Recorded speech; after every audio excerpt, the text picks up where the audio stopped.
Hello, huge movie fanatic Nate stopping on by. This time I'm coming at you to review a Cliffhanger serial and the Blu-ray release of it. I'm coming at you to review Daredevils of the Red Circle and this Blu-ray release that came out in 2017 by Kino Lorber.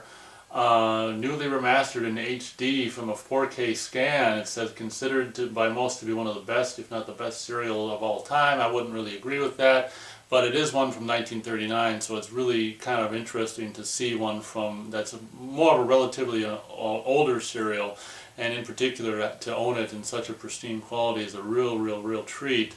Daredevils of the Red Circle is not a serial that I had previously seen before, so this is my first time seeing it.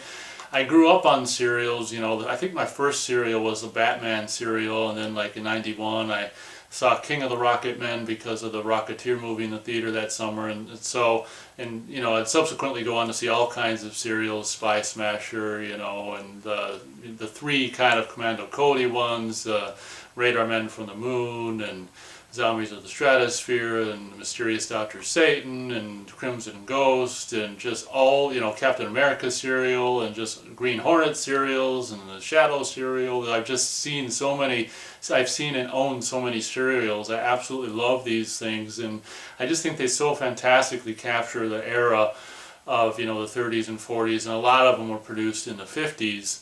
Some of them Republic Pictures ones. This, I want to say, is probably, yeah, this is a Republic serial in 12 chapters. And this is one of the older ones, you know, from 1939. It's one of the older ones that I own. And as I said, it's really cool to own such an old serial in such pristine quality. Basically, the story of this particular serial is three circus stuntmen track down a ruthless madman known as 39013. The guy who plays that bad guy was the guy who played Ming from Flash Gordon Conquers the Universe serial. And this guy's bent on destroying the wealth and integrity of his former employer, multimillionaire Horace Granville. 39013 kidnaps and imprisons Granville and impersonating him in order to facilitate his deeds of destruction. So that's the basic premise of this this cliffhanger, this 12-chapter cliffhanger serial. And I want to say, gosh, does the young kid, like in the first chapter, you know, these three guys are, you know, doing all this acrobatic, this and that circus kind of stuff in the first chapter. I think I want to say that like their young brother, is it their young brother? I don't want to say, like in chapter 1, like their young brother might die in this fire caused by, you know, 39013. I think caused this fire at their, you know, at their trapeze, or whatever you want to call it, their circus stuntmen performance thing. But there's some big fiery blaze, and I think in the first chapter of their, you know, little circus stunt performing act, and I want to say their young brother, or some young kid dies in the flames or something, which I don't remember. You know, I just finished this series, chapter 12 the other day. I started it months and months ago, so I don't remember the beginning of it. But having just finished, you know, the serial, the last chapter, I thought it'd be, you know, the time for me to come and talk about it. I will say that, you know, I think last year is when I bought and reviewed the other cliffhanger serial that was put out by Kino Lorber, which was The Adventures of Captain Marvel. And I will say that that serial is much more up my alley because you've got more of a, not that I'm a really big, you know, superhero kind of fan one way or another, but you've got more of a, I guess, a cool kind of a hero in that movie where it's just this Billy Batson who just says Shazam and he just, you know, instantly transforms into this Superman kind of character who can do all this cool stuff. And then the bad guy, you know, with his outfit in that serial was cool and stuff. So one thing I don't really like, you know, that doesn't really, I like that serial more in those aspects. The thing about this movie this serial that is kind of bland and plain is the fact that, I don't know, and usually in these serials the hero or the good guy or whatever has more of a gimmick, kind of a gimmick that you can, you know, that's kind of fun and cool, and a costume and all that stuff. The heroes in this movie are basically these three, what do they call them? Three stuntmen. I mean, they call them circus stuntmen on the back of the Blu-ray here. just these three plain guys, circus stuntmen that are just wearing just normal suits and hats and just normal clothes, who are basically the heroes slash good guys in this particular serial. And the red circle basically is this mysterious character who, I won't spoil it for you, for you people who haven't seen and may want to see the the serial. The red circle is this mysterious character that sends them, I don't know if they get a note in every chapter, I would imagine so. They get these helpful tips, I was going to say hints or tips, it came out tints. These helpful tips from this mysterious red circle, and it's just this piece of paper. Obviously it's in black and white, so the circle is gray, it's not red. I called it the gray circle. I don't know why, you have something called a red something in a black and white movie, but whatever. So you've got this piece of paper that the good guys get every now and then with this gray circle on it that says, oh, blah, blah, blah is going to happen at this time or whatever. So, the gimmicks and stuff with the good guys aren't really that interesting. The gimmick with the bad guy is a little more interesting because this guy, as I said in the synopsis right off the back here, this bad guy who played Ming in Flash Gordon serials of years past, is the bad guy, and he kidnapped this guy who's supposed to have like this granddaughter who's like in her 20s, and the guy seems like he's only 45 himself, and it's really kind of funny. The guy who plays the grandfather is like probably in his 40s or something, and with a 20-year-old granddaughter. With the granddaughter, she's not even featured very much in the movie, but she's featured relatively a little more heavily in the last couple chapters, and she's really quite a looker, man, I'll tell you that right now. One thing I don't really like about this serial also is just that they got a black character who goes by the name of Snowflake in this particular serial. I don't think you necessarily see him in every chapter, but obviously he's the servant and the comic relief, and obviously like so many black characters in movies of North American movies of the age, they're just presented as just dumb, just doofy, absolutely brain dead characters that are just there for, comic relief for the rest of the white cast and stuff. So, that's something that really doesn't, I don't even know if that kind of thing has really ever been in any of the serials that I, have seen / own. So that was one thing that another thing that I didn't really appreciate about this serial is just that, the way, just showing this black character as being just a doofus and a servant and a doofus and crap. So this is, one of my least favorite serials just because of that fact, and just the fact that the heroes don't have a gimmick, costume, or, it's really not particularly that interesting. But, what I do like about it is it's 1939, so it's a lot more old of a serial compared to a lot of the stuff that I grew up watching, stuff from the 50s, G-Men, Never Forget, and once again all those, the Zombies of the Stratosphere and Radar Men from the Moon and that kind of stuff. It should be said that one of the hero guys, one of these acrobatic guys, is actually featured briefly in the first chapter of King of the Rocket Men 10 years after the production of this serial.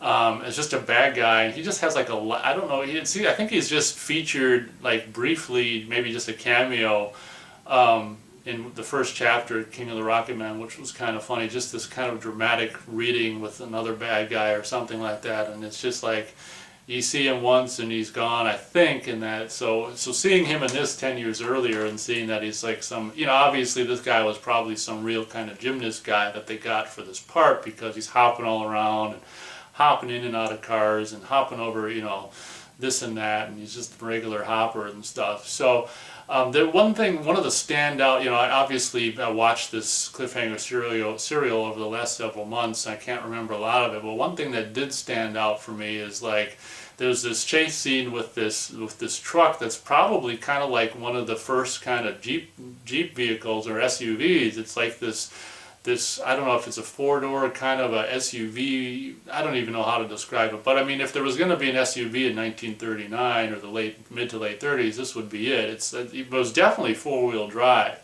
It's kind of like this, I don't know, all I can say is I think it's like a four-door SUV thing, and they actually go off that road, and one of the only times, probably in any serial that I've seen, where the characters actually, usually the chase scenes or the driving scenes are just on pavement with cars and stuff. So it was really kind of cool to see this particular four-wheel drive vehicle go off-road and have this chase scene or whatever the hell they were doing, driving around, you know, the desert or wherever the hell they were driving over, you know, and it's kind of a commercial, if you will, for whatever this was, like a four-wheel drive.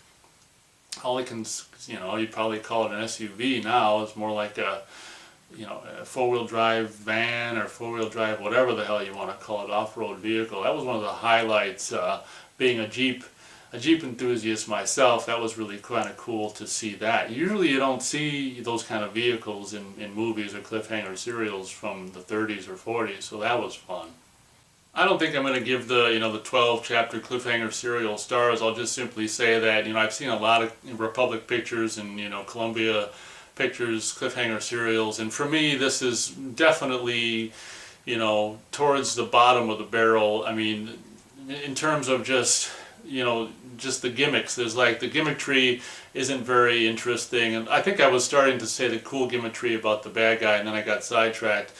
Basically, as I was saying, this bad guy kidnaps the grandfather of this one hot chick and keeps him in the basement, and he's got him jailed or jailed up in this prison cell, and he's got this thing, this watering thing that he's got to add water to it every so often. If he doesn't do it, if he's killed and doesn't add water to this thing, the thing will go down, the water will empty, and this thing will fall down, and this poison pellet will land on the ground and kill the guy. So that's kind of a, you know, a cliffhanger in itself, just the fact that, you know, he comes in every now and then and feeds water to this thing so this guy's not poisoned and killed. But the main gimmick about this bad guy is that he's got a mask of this guy he's keeping in the jail cell, the grandfather of this hot chick, who's really not featured. The chick isn't, I don't think, really featured very heavily throughout the serial. She kind of more featured heavily in the last couple chapters.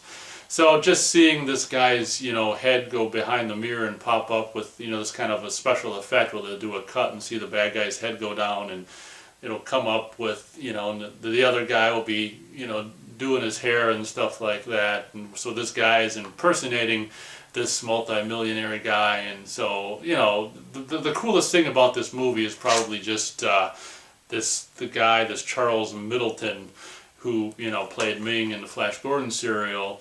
I mean, he's a cool bad guy, and he's always fun to see on screen and stuff, in particular in just normal 30s clothes versus that goofy-ass outfit from Flash Gordon and stuff. I'm not a big fan of the Flash Gordon serials. I just find they're, you know, just the fantasy aspect of those to be kind of just boring, and I just would rather see the contemporary of the time, just fashions and architecture and vehicles and stuff from the 30s and 40s, rather than, you know, some kind of futuristic, you know, fantasy crap. So it's unfortunately I can't really, I mean, recommend the serial that much, but I will, getting on to the Blu-ray review, the Blu-ray is highly recommended. You've got relatively sparse special features here. You've got audio commentary with the film historian and trailers. I don't even know if I even watched the trailers. I don't even know what the the trailers would probably just be other Kino Lorber titles available on Blu-ray, I would imagine. But one thing that I can say that's great about this release, it's kind of a bummer that, you know, one of my least favorite serials has such a pristine Blu-ray presentation. You know, I'd much rather have something like Spy Smasher or Crimson Ghost or any of the Rocket Men serials or anything like that on this kind of pristine presentation than this. So, you know, although the serial might not be that great in my opinion, obviously the transfer on this newly mastered in HD from a 4K scan is absolute delight and treat to watch. It's not perfect by any stretch of the imagination. You know, the contrast, maybe the brightness is a little bright here and there, but for the most part, you know, a cliffhanger serial from 1939, to be able to experience something like that in such high quality at home, like in a presentation like this, and in particular it's a 211 minutes and it's all on one disc. That's a cool feature as well. And opening the case, that's what the the disc, and you've got a little kind of a Kino Lorber catalog there. So the presentation, although the the Cliffhanger serial itself might not be one of my favorites, obviously the presentation is absolutely first rate, or pretty much as good as one can expect from an old Cliffhanger serial that's really, really old at this point. So once again, I mean, the Cliffhanger serial, although it doesn't have the fun gimmicks and this and that so many of them do have, it still has the fun, just sense of Cliffhanger serial 1930s fun, and the music is absolutely fantastic. Classic Republic Pictures serial, Cliffhanger serial music. So, if you're a fan of Cliffhanger serials, or you want to get into them, that might be a good starting point. But just know that there's so many, in my opinion, Cliffhanger serials that are better than this one. And like I said last year in my review of the the Adventures of Captain Marvel serial and Blu-ray that I did, I mean, just having these on Blu-ray is such a treat. And I just wish to high heaven that Kino Lorber or someone else will put more of the Classic Republic Pictures serials out on Blu-ray. I mean, it'd be in particular, it'd be cool to have a Captain America serial, or just I'm not picky, just put any old serials, preferably like Republic Pictures ones, out on Blu-ray. I'd probably be definitely down for something like that. So thank you very much for watching this review, and as always, we'll catch you next time.